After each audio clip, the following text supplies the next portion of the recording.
Good evening. This is All India Radio, Kohima. I'm Ketholena with the evening news.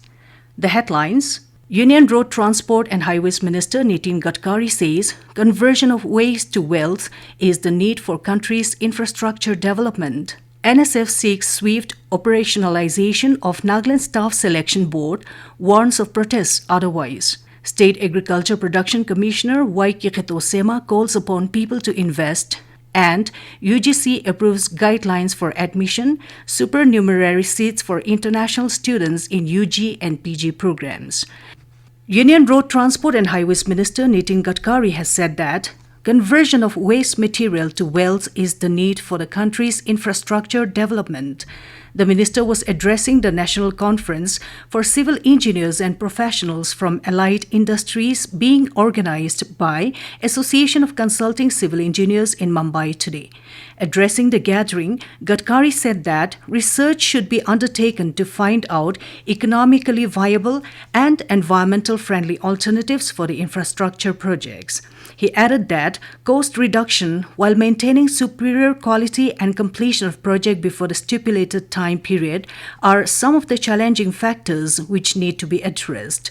He stressed upon exploring the public-private mode for implementing infrastructure projects.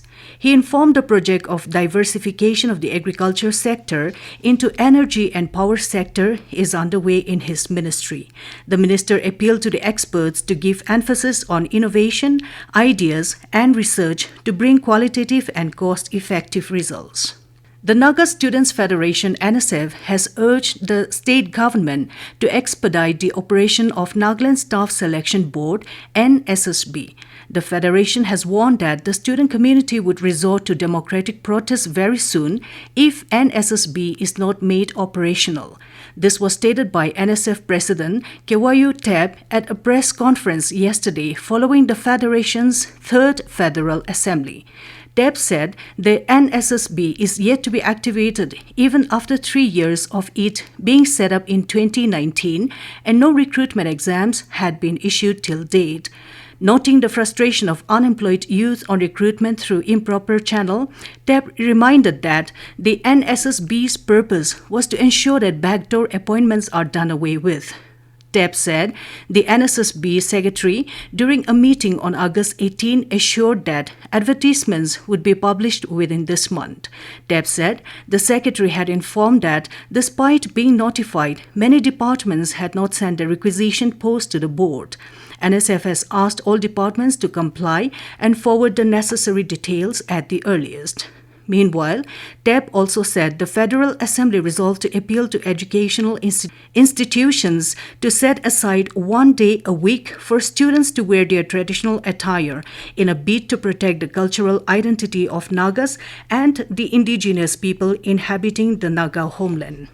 Agriculture Production Commissioner Kikheto Sema has called upon the people of the state to start investing. Addressing the finale of Startup Nagaland competition at the state capital yesterday, Kikheto said that the government job sector had become saturated and it was right time for the people to invest in economic and social development. He said, bearing in mind the significance of entrepreneurship, the state government has earmarked 65 crore rupees under the Chief Minister Microfinance Initiative. The scheme is aimed at providing affordable credit to farmers, farmer-producer organization, and self-help groups and will be launched on August 23 by the Union Finance Minister Nirmala Sitharaman.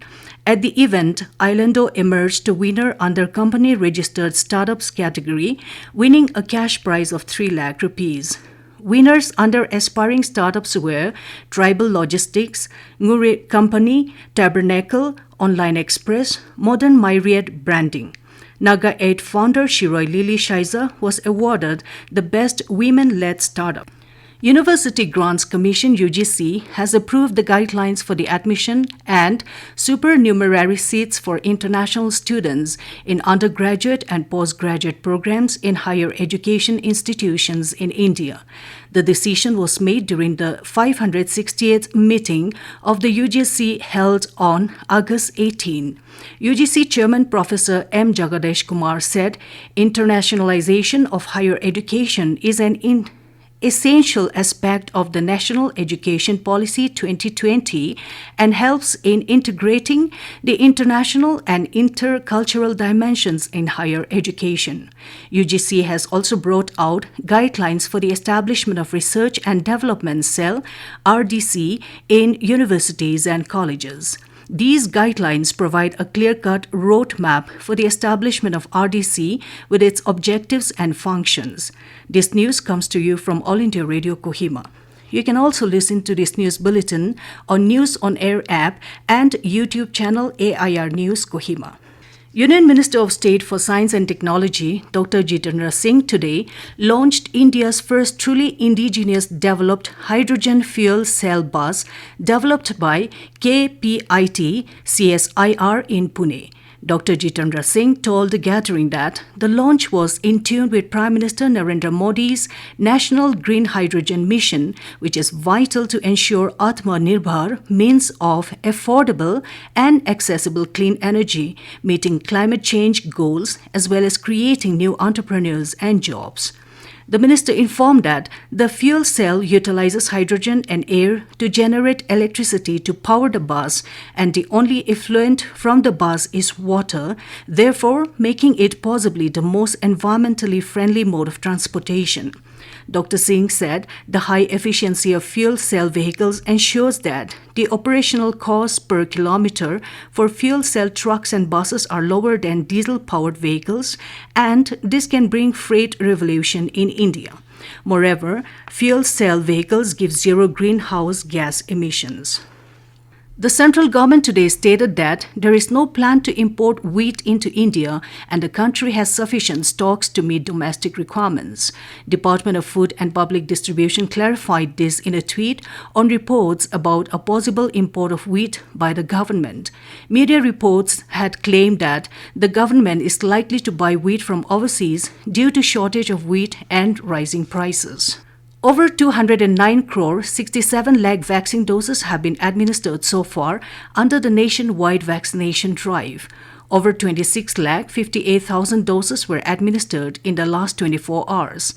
The recovery rate is currently at 98.59%. Over 12,000 people recovered in the last 24 hours. Total number of recoveries have reached 4 crore 37 lakh 12,218. Over 11,000 new cases were recorded in the last 24 hours. India's active case load currently stands at 99,879. Active cases stand at 0.23%. Daily positivity rate is 3.75% and weekly positivity rate is at 3.88%. Meanwhile, the Health Ministry said that more than 200 crore 28 lakh vaccine doses have been provided to states and union territories so far through the center's free of cost channel and through the direct state procurement category. And Nagaland today reported 2 recoveries from COVID-19 infection. Both of the recoveries were in Kohima. There were no new positive detection or deaths related to the infection over the last 24 hours. With this, the state's COVID-19 tally remained 35,888. There are currently 18 active cases in the state. To end the news, the headlines here again. Union Road Transport and Highways Minister Nitin Gadkari says conversion of waste to wealth is the need for country's infrastructure development. NSF seeks swift operationalization of Nagaland Staff Selection Board, warns of protests otherwise. State Agriculture Production Commissioner Kikheto Sema calls upon people to invest. And UGC approves guidelines for admission, supernumerary seats for international students in UG and PG programs. That's all we have in this evening news bulletin. Good night.